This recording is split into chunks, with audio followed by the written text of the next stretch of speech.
At pagkatapos ng pagsabog, habang nanunood ang prinsesa ng tahimik, hinanap naman ni Kalshekar si Bibi, subalit agad ginamit ng prinsesa ang kanyang kapangyarihan upang magpasabog para masiguradong patay na si Bibi. At agad inutusan niya si Kalshekar na hanapin si Bibi, buhay man o patay, para makuha ang tattoo. At sa kabila ng pag-atake, makikitang buhay si Bibi at nangakong dudurugin ang mga ambisyon ni Arya at lahat ng mga tattoo. Pagkatapos, makikitang kinausap ni Bibi si Sigi, inamin ang kanyang kahinaan, ngunit ipinahayag ang pag-asa, at hiniling ni Bibi kay Sigi na tumulong, sinasabing magtatagumpay sila kung pagsasaluhan nila ang bigat ng kanilang mga pangarap at pag-asa, subalit, ipinahayag ni Sigi ang kanyang pagkabigo kay Bibi, na pakiramdam na iniwan siya. Subalit hinimok ni Bibi si Sigi, na sunggaban ang kinabukasang nasa abot kamay na niya, at lipat ang eksena sa kagubatan, at makikita si Sigi na nagsasanay sa kanyang tattoo. Kalaunan, nag-usap sina Sigi at Isi tungkol sa kanilang tiwala kay Wiseman, na hindi pinagkakatiwalaan ni Isi dahil sa pagiging makasarili at mga nakaraang gawain nito. Pinakalma ni Sigi si Isi, pinaalalahanan siya tungkol sa kanilang isang kaaway, ang prinsesa, at ang pagiging mapagkakatiwalaan ni Bibi. At nang madula si Isi, agad siyang sinalo ni Sigi. Napansin at nagkomento si Isi na tumangkad na si Sigi, at sinagot niya na kailangan niyang lumaki. Subalit, naging seryoso si Sigi, binanggit ang kanilang mock battle training, at pinaalala kay Isi na ayusin ang kanyang prosthetic arm. Pagkatapos, sa kanilang bahay, nanonood ng TV sina Tom at Tamaki, at tinanong ni Sigi kung ganito ba ang lahat sa hukbo, at sinagot ni Isi na ang dalawa lang ang kakaiba, at habang kumakain, nagulat si Isi sa pagkain, pero napansin din ni Sigi na ito'y mga tipaklong at alimango. Nagprotesta si Isi na kaya naman nilang bumili ng pagkain. Subalit sinabi ni Tamaki na pampalaki nga daw ito ng melon, subalit sinuntok ni Isi si Tamaki nang subukang pilitin siyang kumain nito.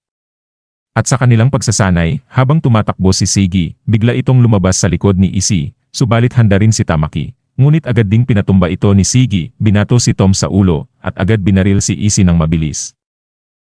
Pagkatapos, pinahanga ni Sigi sina Isi at Tamaki sa kanyang malaking pag-unlad sa pakikipaglaban, at tinanong ni Tamaki ang lihim ng kanyang lakas. Ipinaliwanag ni Sigi na natutunan niya ang isang kakayahan makaramdam at makuha ang tamang timing sa labanan, subalit hindi niya ito maipaliwanag ng husto. Samantala, pag-uwi nila, nakita nilang inatake at winasak ng kalaban ang kanilang bahay. At humagulhol naman si Tom dahil sa pagkasira ng kanyang mahalagang manika na tinatawag niyang asawa. Samantala, nakatanggap ng tawag si Isi mula kay Wiseman na nagbabala na natukoy na ng kaharian ang kanilang taguan. At sinabi ni Isi na inatake na nga sila at nagpa siyang bumalik na lang muna sa kanilang headquarters. Pagkatapos, natagpuan ni Sigi ang isang disk at iniabot ito kay Isi na nagpapahiwatig na nagpadala ng mensahe ang kalaban. Pagkatapos, sa headquarters ni-review ni Wiseman ang isang video letter mula sa kalaban at pinayuhan si Isi na huwag itong panoorin. Subalit pinilit ni Sigi na i-play na lang ito at ipinakita na nga ang grupo ng prinsesa na nag-enjoy sa beach. At saka pinakita si Lisa na ngayon ay bihag nila na agad ikinagulat ni Isi, at doon na tinapos ang video. Agad tinanong ni Sigi si Isi kung ililigtas niya ba si Lisa, at sinabi ni Isi na gagawin niya talaga iyon. Subalit, pinagbawalan sila ni Wiseman, sinasabing ang kanilang pagsasanay ay para maisakatuparan ang plano, hindi upang isakripisyo ang sarili. Ibinunyag ni Wiseman ang plano na magtanim ng virus sa tattoo ni Sigi para sirain ang ruins, ngunit hindi pa ito handa. Ipinahayag ni Sigi ang pagkabigo sa palaging pagtakbo, ngunit iginiit ni Wiseman na kikilo sila sa tamang panahon. Ipinaliwanag din ni Wiseman na napakalakas ng prinsesa dahil sa kanyang mga tattoos. Naniniwala si Sigi na kaya niyang talunin siya gamit ang noise canceller ni Tom, ngunit ipinaliwanag ni Wiseman na tanging isang triggerless tattoo lang din ang makakapag-neutralize ng isa pa, kaya hindi ito epektibo. Iginiit ni Wiseman na kailangan ni Sigi na pagnilayan pa ang kanyang mga kahinaan, samantala tahimik lamang na nakikinig sina Tamaki at Tom. Habang ipinaglaban ni Isi ang pagliligtas kay Lisa at itinutok ang baril kay Wiseman, hinihiling na maghanda ng pagpunta sa Amerika. Nagulat si Sigi at tinanong kung sigurado si Isi at nangako si Isi na poprotektahan din si Sigi kahit pa ikamatay niya ito at agad naman nagbigay suporta sina Tamaki at Tom. Pagkatapos, naghahanda si Isi at nagmumuni-muni tungkol sa paghihiganti ni Sigi at ang kanilang pangangailangan na harapin ang prinsesa upang makausad.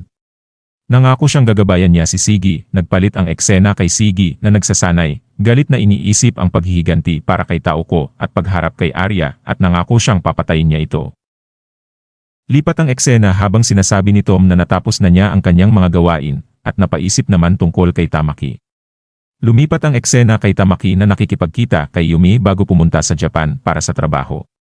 Nagbiruan sila tungkol sa pagdalo ni Tamaki sa convention para sa mga giveaways, ngunit nagseryoso siya at nagpropose kay Yumi, nangangakong pakasalan siya kung makakabalik siya ng buhay.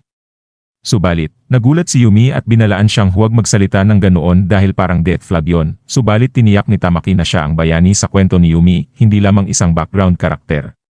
At binalikan nila ang kanilang pagkakaibigan mula pagkabata at muling pagkikita. At binigyan ni Tamaki si Yumi ng bagong limited edition na libro, na nangangakong babasahin ito pagbalik niya. At habang umaalis siya, nag-aalala naman si Yumi na parang inaakit niya talaga ang kapalaran. Subalit napansin naman ng ilang tao ang pagdami ng weirdos sa event bawat taon. Pagkatapos, sa pagumpisa ng kanilang misyon, napansin ni Tom na tinitingnan ni Tamaki ang litrato ng kanyang fiance na si Yumi, at nagulat nang malaman na may matatag na relasyon si Tamaki at plano na nilang magpakasal pagbalik niya. At sa isang base militar, nag-uulat ang mga sundalo kay Colonel Sander tungkol sa mahigpit na seguridad nila. Subalit biglang natukoy si Captain Agita bilang isang intruder.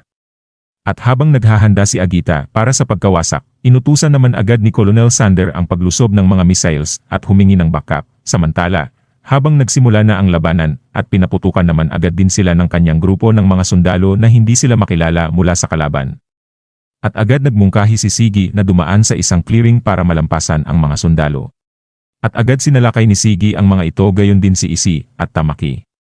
At pagkatapos ng laban, saka tumatakbo si Tom para sumunod sa kanila.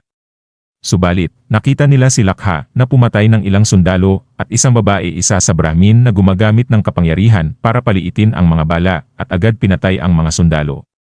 Si Isi, na halatang galit, ay sinubukang manatiling kalmado at napagtanto ni Sigi na ang mga nasawing sundalo ay mula sa squad ni Isi at pinaghihinalaang isa itong diversyon ng prinsesa. Inutusan ni Tamaki si Sigi na pumunta sa ruins, kasama si Tom habang sila na ang bahala sa mga kalaban.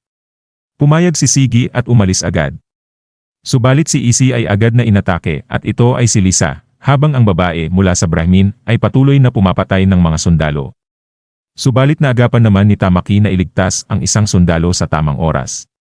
Subalit itinutok ng sundalo ang baril kay Tamaki, ngunit sinabihan siya ni Tamaki na mag-relax at pinatulog agad ito. Samantala, hinarap ni Tamaki ang babaeng kalaban na sumalakay sa kanilang hideout. At inamin ito ng babae at inatake si Tamaki, ngunit nasangga agad ito ni Tamaki. Ipinakilala niya ang sarili bilang Tamaki at humingi ng paumanhin dahil hindi siya magpapatalo. Lumabas ang isa pang lalaki na agad pinatay ng babae. Ipinaliwanag ng babae na hindi siya sadista o duwag tulad ng kasamahan niya, kundi namumuhay siya sa takot sa kamatayan at naghahanap ng malalakas na kalaban. Sinabi ni Tamaki na naiintindihan niya at naghanda na para sa laban, samantala, habang nakikipaglaban si Isi kay Lisa. Inasar siya ni Lakha sa pamamagitan ng pag-alaala sa kanyang malungkot na nakaraan.